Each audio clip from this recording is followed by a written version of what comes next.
Ontem um menino que brincava me falou que hoje é semente do amanhã. Para não ter medo que esse tempo vai passar, não se desespere, nem pare de sonhar. Nunca se entregue, nasça sempre com as manhãs. Deixa a luz do sol brilhar no céu do seu olhar. Eu vou falar sobre um aspecto que eu acho muito importante ressaltar, que é o processo histórico, embasamento histórico e conceitual, e como podemos tornarmos antirracistas. O que é racismo, na realidade? Se a gente for olhar no dicionário, nós vamos encontrar que é o ato de discriminar associado a características físicas e étnicas, a estigmas, preconceitos, estereótipos, causando um tratamento diferenciado, levando à exclusão, segregação, opressão em diversos níveis: espacial, cultural, social, econômico. No Brasil, foram mais de 3 séculos de escravidão.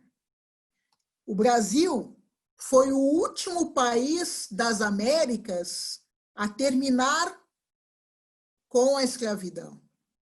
E sabemos que nas Américas, toda essa situação ocorreu de uma forma muito forte. A diáspora é algo que não podemos apagar da nossa história, como algumas pessoas gostam de esconder o fato.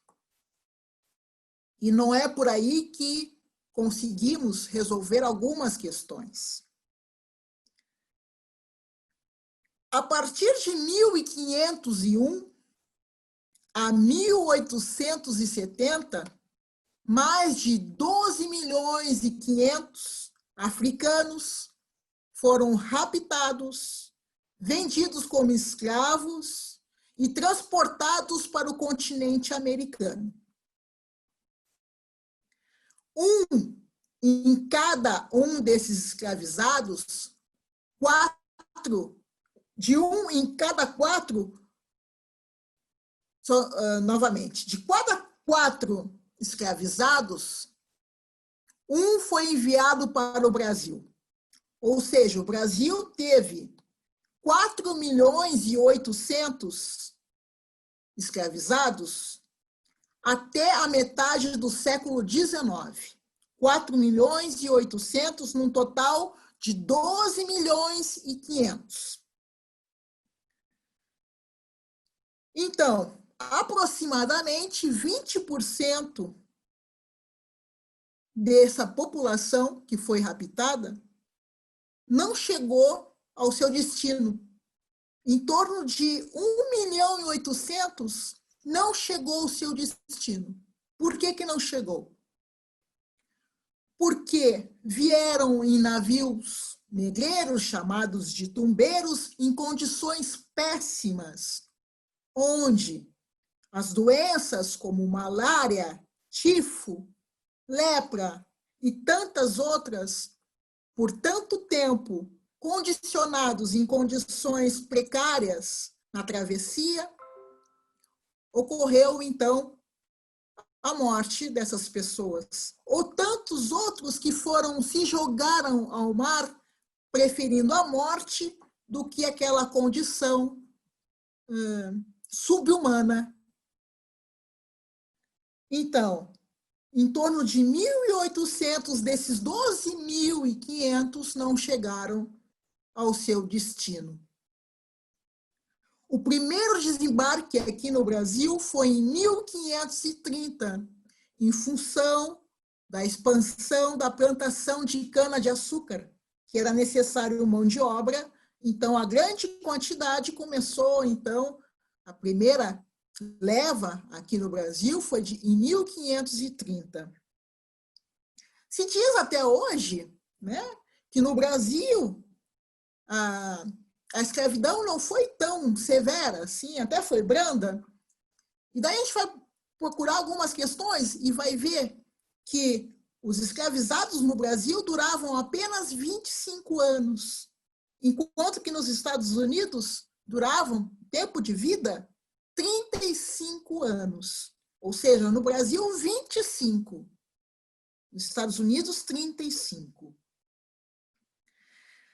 O Brasil foi o maior território escravista do hemisfério ocidental e foi o último a extinguir o tráfico com a Lei Eusébio de Queiroz em 1850, sendo que a Lei Áurea, que foi em 1888,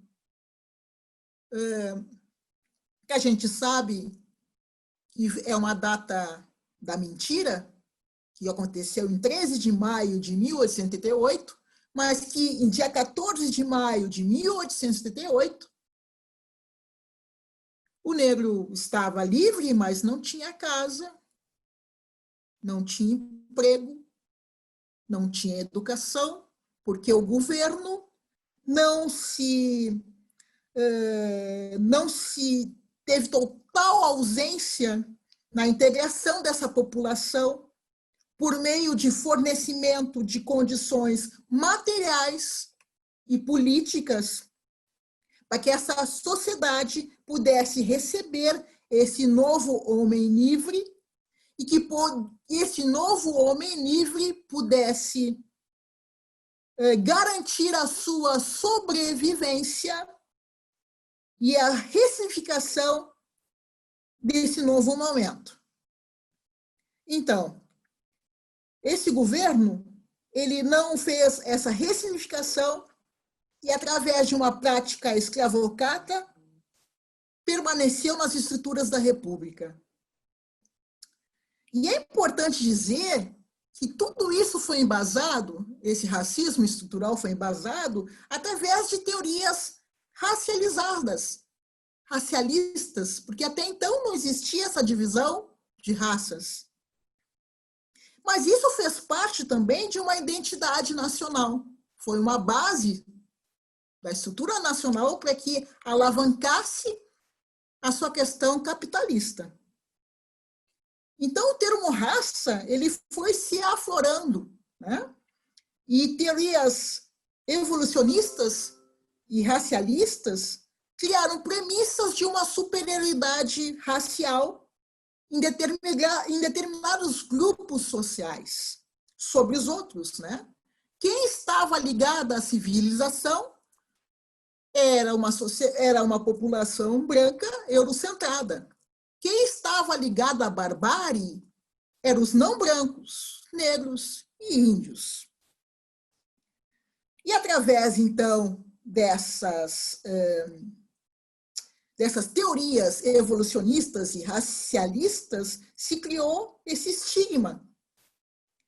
Mas se sabe que essa abolição, não só no Brasil, mas em toda a América, ela se deve em função que era um momento de se expandir o comércio. Então, a Inglaterra fez muita pressão para que a escravidão acabasse.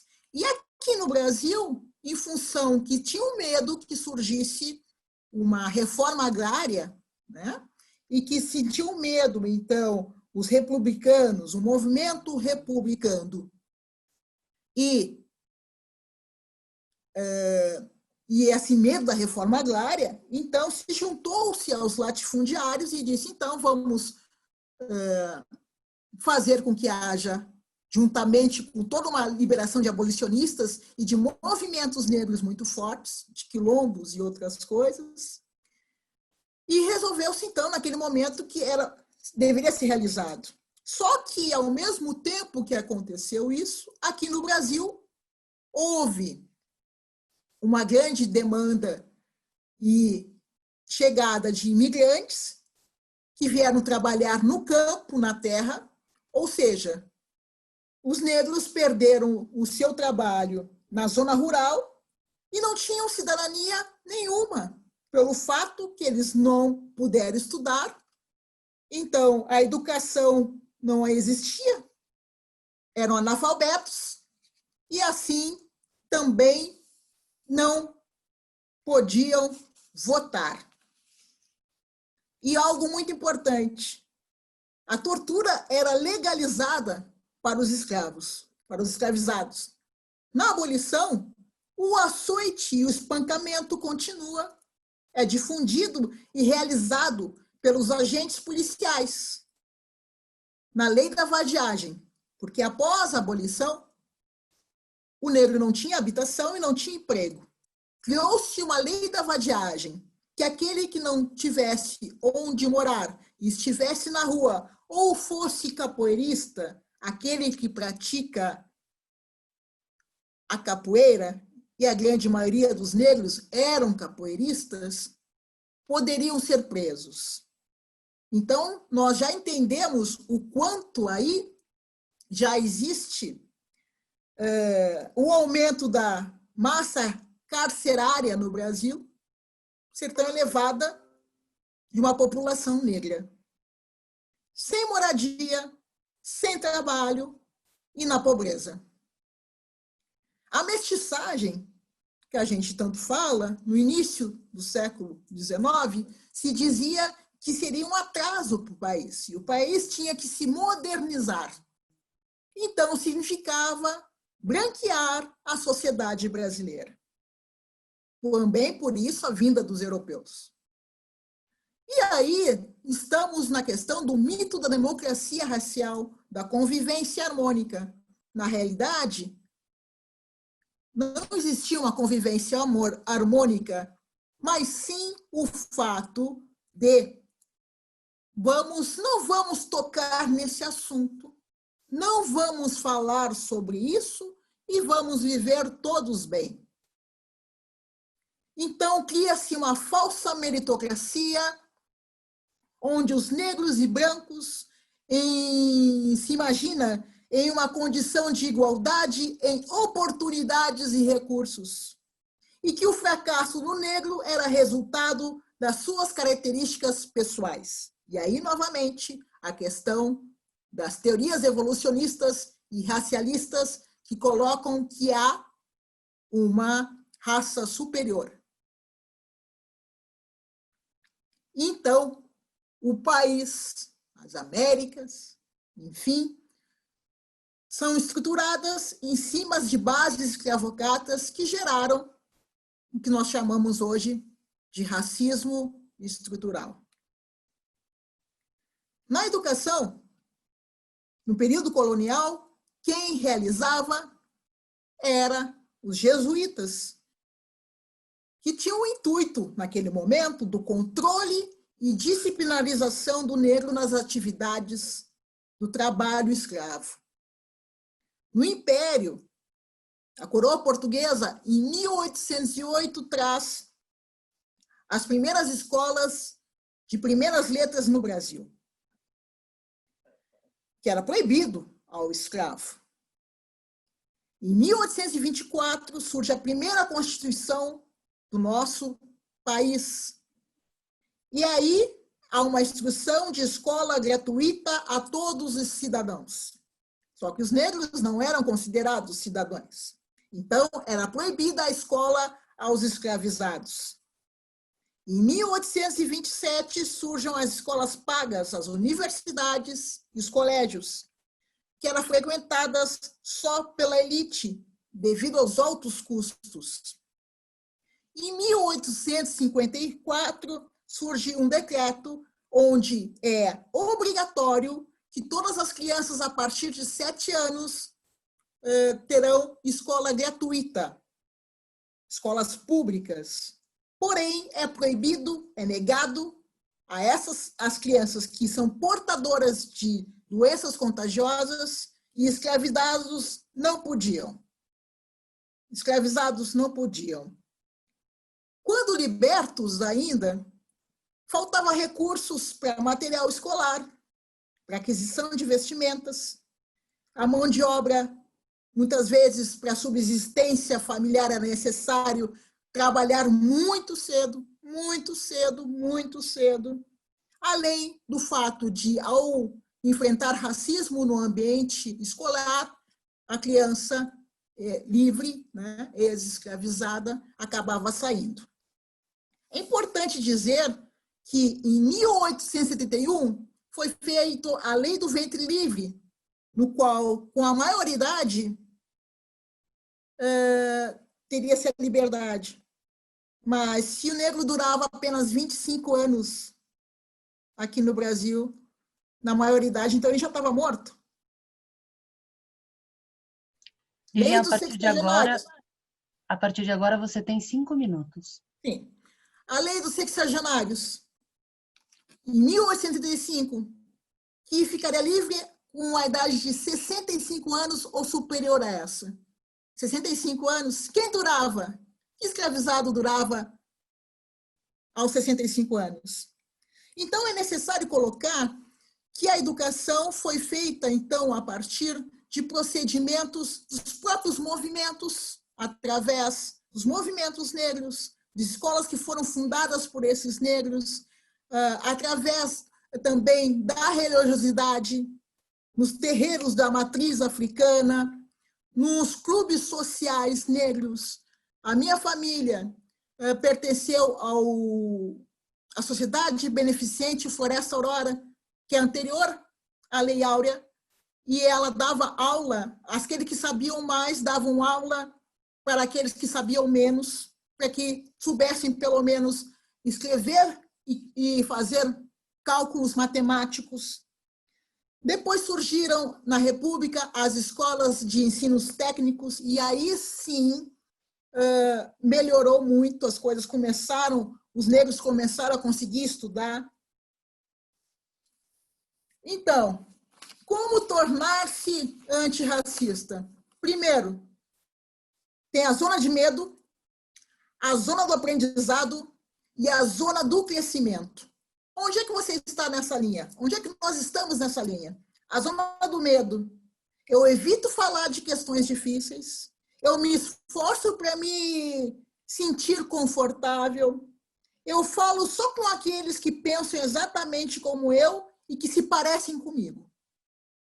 Zona do aprendizado. Eu reconheço que racismo é um problema presente e atual. Eu entendo o meu próprio privilégio em ignorar o racismo. Eu busco por perguntas que me deixem desconfortáveis. Eu me educo sobre a questão de raça e racismo estrutural. Eu percebo que eu sou vulnerável aos meus próprios preconceitos e falta de conhecimento. Eu ouço os outros que pensam e parecem diferentes de mim. Zona de crescimento agora. Eu me identifico como posso inconscientemente me beneficiar do racismo.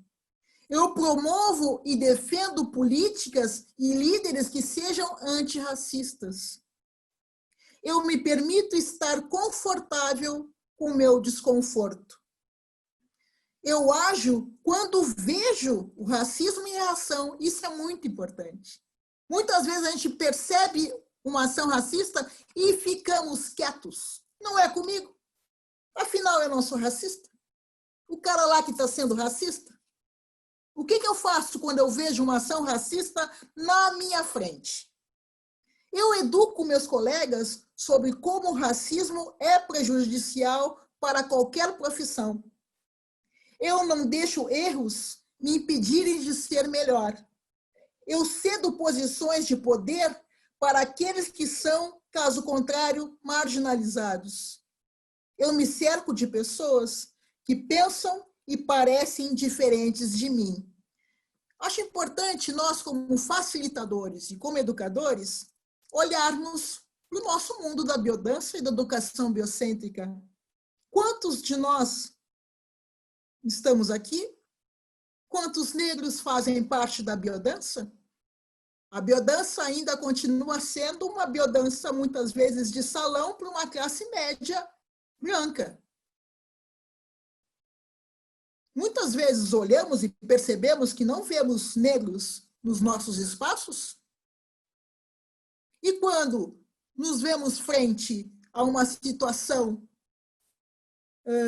de racismo, como agimos? Tapamos o sol com a peneira, como dizemos aqui no Brasil? Ou tentamos sentar, conversar e ver isso? É urgente uma educação antirracista para que a gente possa caminhar junto de mãos dadas. Como eu disse no início, o racismo não é um problema dos negros, é um problema de uma sociedade doente. E como toda sociedade doente, ela tem que ir em busca da cura. Então, eu deixo aqui uma reflexão para que a gente possa olhar os nossos pares. Eu, quando vou em qualquer lugar, e vou a muitos lugares pelas N atividades que desenvolvo, eu faço o teste do que eu chamo do pescoço. E vejo em quantos, naquele meio, existem pessoas negras. Eu reconheço os meus privilégios, como negra também, porque eu nasci numa família de classe média, sempre estudei em ótimos colégios públicos, passei no meu primeiro vestibular numa universidade federal e só fui trabalhar depois de formada em farmácia e análises clínicas. Eu tenho os meus privilégios. Quais são os seus? Fico por aqui e estou aberta para as perguntas. Lilian, quer... Fé na vida, fé no homem, fé no que virá. Nós podemos tudo, nós podemos mais. Vamos lá fazer o que será.